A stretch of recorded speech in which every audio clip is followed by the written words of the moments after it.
है भवानी ने।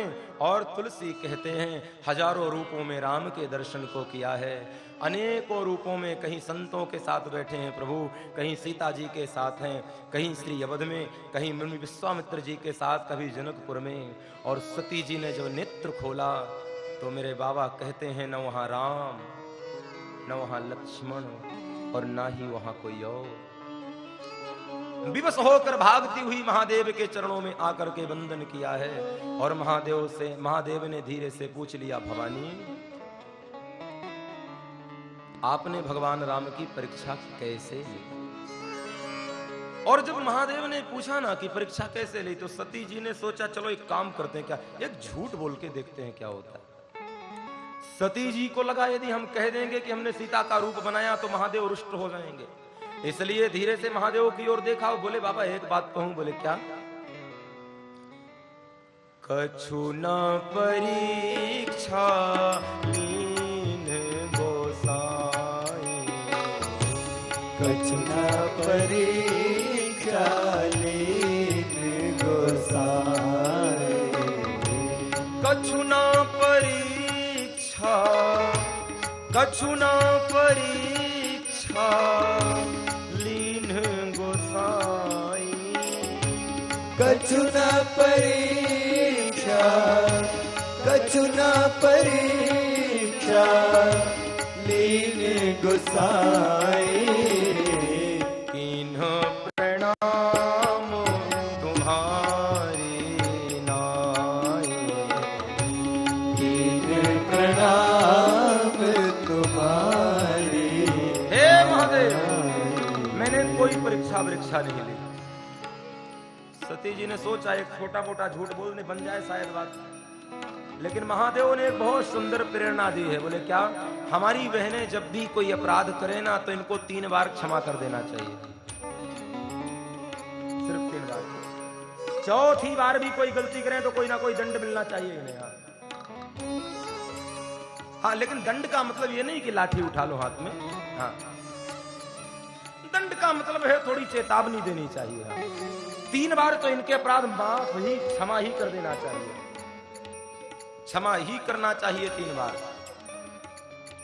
सती जी ने कुंभज ऋषि के आश्रम में राम कथा नहीं सुनी, महादेव ने क्षमा कर दिया। आगे गई हैं और भगवान को भगवान नहीं माना, ब्रह्म नहीं माना, महादेव ने क्षमा कर दिया। परीक्षा लेने चली गई, फिर भी भगवान महादेव ने क्षमा कर दिया। लेकिन परीक्षा लेकर आई हैं और झूठ बोल रही हैं। अब महादेव ने निर्णय किया कि अब क्षमा नहीं, अब कोई दंड मिलना चाहिए। और नेत्र बंद करके महादेव ने देखा कि जरा देखूं तो सती सच बोल रही है या झूठ। तब शंकर देखे उधर ध्याना, तब शंकर देखे भगवान ने देखा। तब शंकर देखे उधर ध्याना, तब शंकर देखे उधर ध्याना, सती जो कीन्ह चरित सब जाना, सती जो कीन्ह चरित सब जाना। महादेव ने दोनों नेत्र बंद किया है और नेत्र बंद करके देखा तो भवानी सती ने सीता का रूप धारण किया है। और जब महादेव ने देखा कि सती ने सीता का रूप धारण किया है, उसी क्षण भगवान महादेव ने निर्णय ले लिया कि राम मेरे पिता हैं और सीता मेरी माँ है। देखो, अनुराग ऐसा होना चाहिए, राम के चरणों में प्रेम ऐसा होना चाहिए। बिन अघ तजी सती अस नारी, शिव समान को व्रतधारिया। महादेव के जैसा राम का भक्त कौन होगा। एक छोटे से अपराध के कारण सती जैसी पत्नी को त्याग दिया बाबा ने। अपराध केवल यह था कि सती ने सीता का रूप बनाया था, और सीता का रूप बना करके जैसे ही महादेव ने देखा तो निर्णय कर लिया महादेव ने कि सीता मेरी माँ है और माँ को अपने वामांग में कभी नहीं बैठाऊंगा, त्याग लूंगा सीता सती को। और कैलाश पर्वत की ओर चले हैं प्रतिज्ञा करके, और देवताओं ने शंख ध्वनि की, पुष्प वर्षा की और कहा महादेव आपने कौन सा व्रत ले लिया। भगवान महादेव मौन हैं, सती जी कैलाश की ओर गई हैं, भगवान महादेव समाधि में डूबे हैं और कुछ काल बीता है, हजारों वर्ष के बाद समाधि टूटी है और बाबा जी मानस में बड़े भाव से लिख देते हैं।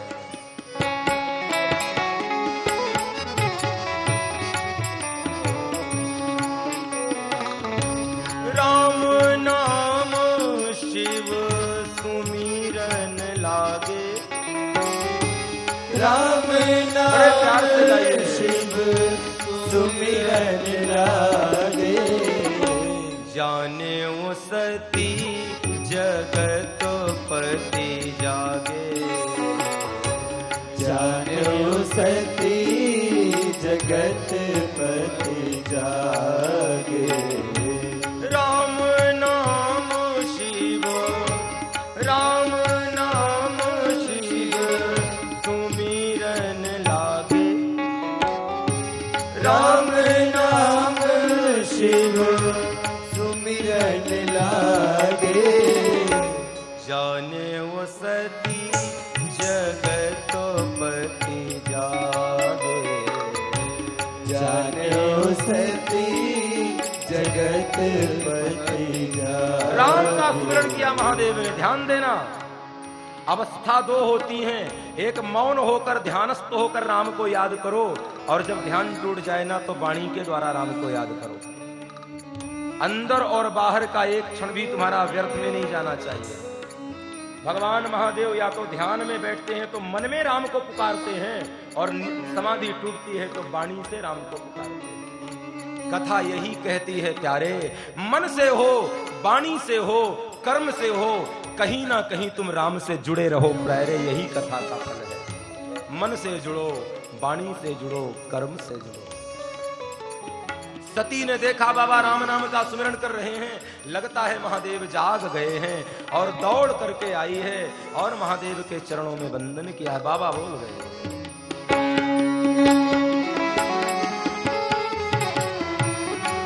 बड़े भाव से, जाई शंभु पद, जाई शंभु पद वंदन कीन्हा, जाय शंभु पद, जाय शंभु पद वंदन कीन्हा, सन्मुख शंकर आसन दीन्हा, सन्मुख शंकर आसन दीन्हा। बिल्कुल वक्ता श्रोता का व्यवहार, पारिवारिक जो संबंध था महादेव ने समाप्त कर दिया। सती जी ने जाकर महादेव के चरणों में वंदन किया और कहा बाबा मुझे राम कथा सुननी है। महादेव को करुणा आ गई, क्योंकि कर्पूर गौरम करुणाय अवतारम संसार सारम भुजगेंद्र हारम। बड़े करुणाशील है ना, करुणा भी बड़ी कृपा, क्रोध भी जल्दी और करुणा भी जल्दी, ठीक है ना। सबसे जल्दी किसी को क्रोध आता है तो मेरे बाबा को ही आता है, और सबसे जल्दी कोई कृपा करता है तो महादेव। और एक आनंद की बात बताऊं, आप सब लोग जानते होंगे हमारे बाबा का एक नाम है भोला भाला। कौन किसको किसको पता, जरा हाथ उठाइए ये नाम। अच्छा सभी को पता है, बड़ा प्यारा नाम दिया पूरे विश्व की धरती ने, भोला भाला। अभी मुझसे विगत कथा में कोई पूछ रहा था कि महाराज श्री भोला भाला का मतलब क्या। मैंने कहा एक लाइन में कहूं तो सीधा से अर्थ कहूं, बोले कहिए। मैंने कहा भक्तों के लिए भोला और दुष्टों के लिए भाला, उसी का नाम। जाई शंभु पद वंदन कीन्हा, जाय शंभु पद वंदन कीन्हा, सन्मुख शंकर आसन दीन्हा, सन्मुख शंकर आसन दीन्हा, जाई शंभु पद वंदन कीन्हा, जाय शंभु पद वंदन। महादेव के चरणों में भवानी सती ने वंदन किया है और कहा है कि बाबा मुझे राम कथा पर रुचि हो गई है, अब राम कथा सुननी है। भगवान महादेव को करुणा आ गई और कहा सती सचमुच में राम कथा सुननी है? बोले हाँ। तो बोले फिर एक काम करो। बोले क्या? ठीक सामने बैठ जाओ। और जब सामने बैठने को कहा ना तो सती जी को थोड़ा ठीक नहीं लगा। सती जी ने कहा अभी तक तो बामांग में बैठती थी और बाएं हाथ में बैठाते बैठाते आपने अचानक मेरा स्थान बदल दिया, सामने बैठा रहे हो। महादेव ने कहा दो कारण है। बोले क्या? पहला कारण तो यह है कि आपको कथा सुनना है। बोले हाँ। हाँ तो कथा सुनने के लिए दाएं बाएं नहीं, सामने बैठना पड़ता है। अगल बगल वालों को कथा समझ में नहीं आती, आपको आती है? ये महादेव ने कहा, मैंने नहीं कहा, महादेव ने कहा।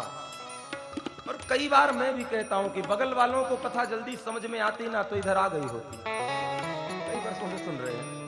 हाँ, कथा तो सुनना हो प्यारे तो सन्मुख होकर के वक्ता श्रोता के, लेकिन सन्मुख का मतलब बिल्कुल फ्रंट में बैठना नहीं। सन्मुख का मतलब है वक्ता प्रेम मुख हो जाए और श्रोता भाव मुख हो जाए, ऐसा सन्मुख होकर के कथा ली जाती है। आध्यात्मिक अभिप्राय में ये सन्मुख, वरना दिशाएं तो चार है, सारे लोग सामने कहां से बैठेंगे। सन्मुख का मतलब है वक्ता प्रेम मुखी हो जाए और श्रोता भाव मुखी हो जाए, ऐसा दोनों सन्मुख हो जाए तो कथा की गंगा बहती है। जय हो।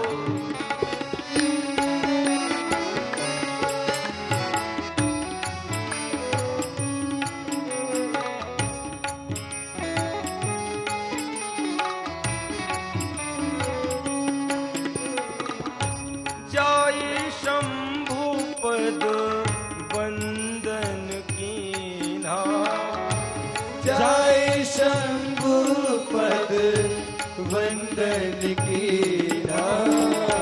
सन्मुख शंकर आसन दीन्हा, सन्मुख शंकर आसन दीन्हा, सन्मुख शंकर आसन दीन्हा, सन्मुख शंकर आसन दीन्हा।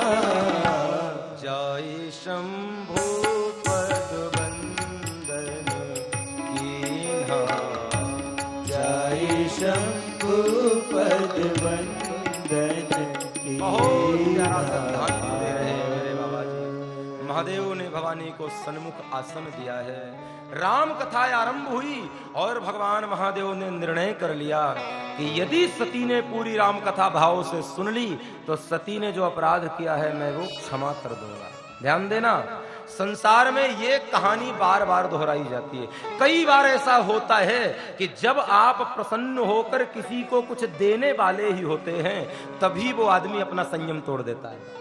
हाँ, जब आपको लगता है कि आदमी ने बड़ी सेवा की है, इस व्यक्ति ने बड़ा प्रेम दिखाया है, इसे कुछ दे देना चाहिए, उसी समय वो आदमी अपनी साधना तोड़ देता है और फिर लगता है कि नहीं हमने ठीक किया, इसको अभी तक नहीं दिया कुछ। महादेव को लगा ही था कि भवानी ने यदि पूरी राम कथा सुन ली तो मैं इसे क्षमा कर दूंगा, लेकिन मेरे तुलसी कहते हैं कुछ दूर कथा गई थी और अचानक भवानी ने महादेव को रोका। बाबा रुको ना थोड़ा। बोले क्यों? बोले कथा तो सुन ही रहे हैं, लेकिन एक बात बताओ ना। बोले क्या? ये हवाई जहाज कहाँ जा रहे हैं? भगवान महादेव ने कहा तुम कथा सुन रहे हो कि हवाई जहाज में तुम्हारा ध्यान है? बोले कथा तो कानों से सुनी जाती है बाबा, लेकिन आंखें ऊपर गई तो आंखों ने हवाई जहाज को देखा। बताओ ना जरा ये विमान कहाँ जा रहे हैं प्रभु? भगवान महादेव मुस्कुराए और मुस्कुरा कर कहा सती ये तुम्हारे बाप के यहाँ जा रहे हैं। हाँ, और बहनों को दुखी करना हो ना तो झगड़ा लड़ाई मत करना है। एक मंत्र दे करके जा रहा हूं, जब भी दुखी करना हो परेशान करना हो तो बिल्कुल झगड़ना नहीं, लड़ना नहीं, बस इनके पिताजी का जिक्र शुरू कर देना। हाँ, सब सुन के रह सकती हैं, लेकिन पिता के बारे में हमारे हिंदुस्तान की नारी सुन ले, भारतीय नारी ये स्वीकार्य ही नहीं कर सकती।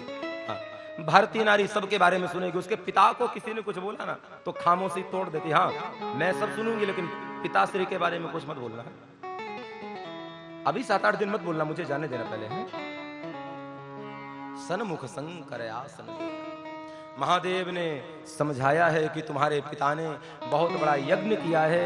ब्रह्मा की सभा में एक बार हमसे अपराध हो गया था और उस अपराध के कारण आपके पिताश्री ने हमें दुखी करने के लिए, हमारे मन को मलिन करने के लिए सबको निमंत्रण दिया, पर हमें नहीं दिया है। महादेव समझा रहे हैं और भवानी मानने को तैयार नहीं, और भवानी जा रही है दक्ष महाराज के यज्ञ में। इसके आगे की कथा का गान हम कल बड़े भाव से और समय से करेंगे। व्यासपीठ से उद्घोषणा होगी कि कथा वास्तव में कितने बजे आरंभ करनी है। आज कथा का प्रारंभ दिन था, शोभा यात्रा आदि के कार्यक्रम भी संपादित होने थे, इसलिए कथा थोड़े शायद विलंब से आरंभ हुई। समय और गर्मी को देखते हुए हो सकता है ठीक भी हो, लेकिन व्यासपीठ से मंच से अभी निर्णय होगा कि कथा वास्तव में किस समय आरंभ। आपको जो रुचिकर लगे उस समय से आप पधारें। हमारे लिए ये वो समय रुचिकर होगा जिस समय आप सब लोग पधार जाएं, वो अच्छा समय होगा।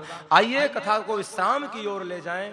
उसके पूर्व 2 बार हरे राम राम राम सीता राम राम राम, हरे राम राम राम सीता राम राम राम, हरे राम राम राम सीता राम राम राम, हरे राम राम राम सीता राम राम राम, हरे राम राम राम सीता राम राम राम, हरे राम राम राम सीता राम राम राम, हरे राम राम राम सीता राम राम राम, हरे राम राम राम सीता